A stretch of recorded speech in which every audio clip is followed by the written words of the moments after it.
എന്തുവായത് എന്ന ഒറ്റ ഡയലോഗിൻ്റെ brand ambassadors. ആ ഒറ്റ ഡയലോഗിലൂടെ മലയാളികളെ ഒന്നടങ്കം തങ്ങളിലേക്ക് ആകർഷിച്ച താരദമ്പതികളാണ് സഞ്ജുവും ലക്ഷ്മിയും.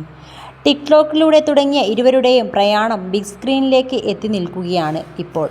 മികച്ച യൂട്യൂബേഴ്സായും തിളങ്ങുന്ന ഇവരുടെ കുടുംബം മുഴുവനും മികച്ച അഭിനേതാക്കൾ എന്ന് പ്രേക്ഷകരും അംഗീകരിച്ചതാണ്.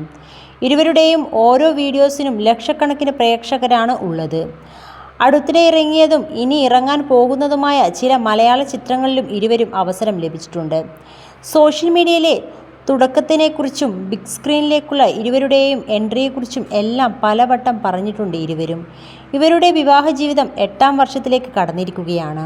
രണ്ടുപേർക്കും 2 കുഞ്ഞു മക്കളുമുണ്ട്, ഒരു മോനും ഒരു മോളും. പ്രസവത്തിൻ്റെ അടുത്ത നാളുകൾ വരെ ലക്ഷ്മി അഭിനയത്തിൽ സജീവമായിരുന്നു.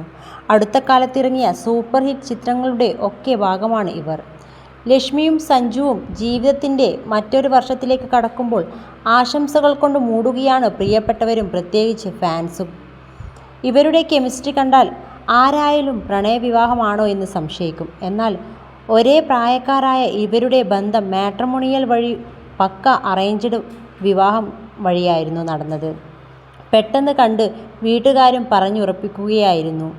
PWD കോൺട്രാക്ടറായിരുന്നു സഞ്ജു. എന്നാൽ ഇപ്പോൾ തൽക്കാലം ഒരു ബ്രേക്ക് കൊടുത്തിരിക്കുന്നത് കൊണ്ട് ചാനലിലും സിനിമകളിലും ഇരുവരും ശ്രദ്ധിക്കുന്നത്. ലക്ഷ്മിക്ക് കോളേജ് അധ്യാപികയാകാനാണ് ഇഷ്ടം. അതിനായി പ്രിപ്പയർ ചെയ്യുന്നുണ്ടായിരുന്നു. എന്നാൽ ഇപ്പോൾ അതിനേക്കാളൊക്കെ കക്ഷിക്ക് അഭിനയത്തോടാണ് കൂടുതൽ താല്പര്യം. ടിക്ടോക്കിൽ നിന്നുമായിരുന്നു ഇവരുടെ തുടക്കം. ടിക്ടോക്ക് ബാൻ ആയതിനു ശേഷം ഫേസ്ബുക്കിലേക്കും യൂട്യൂബിലേക്കും തിരിയുകയായിരുന്നു. പാഷൻ കൊണ്ട് ചെയ്യുന്നതായിരുന്നു വീഡിയോസിൽ പലതും, അല്ലാതെ റീച്ചൊന്നും ടാർഗറ്റ് ചെയ്തിരുന്നില്ല. എന്നാൽ ടിക്ടോക്കിൽ നിന്ന് കിട്ടുന്നതിനേക്കാളും സ്നേഹം കിട്ടിത്തുടങ്ങിയത് ലെങ്തി വീഡിയോസ് ഇടുന്നതിൽ നിന്നുമാണ്. സഞ്ജു ചേട്ടൻ്റെ ആശയങ്ങളാണ് പല വീഡിയോസും. സിനിമയോടുള്ള അദ്ദേഹത്തിൻ്റെ പാഷനാണ് പലപ്പോഴും ഞങ്ങൾക്ക് തുണയായതും. ചേട്ടൻ്റെ നിർബന്ധം കൊണ്ടായിരുന്നു ആദ്യം ഞാൻ വീഡിയോയിൽ എത്തുന്നത്. എങ്കിലും ഇപ്പോൾ ഞാനും ഏറെ ആസ്വദിക്കുന്നുണ്ട് ഈ മേഖല.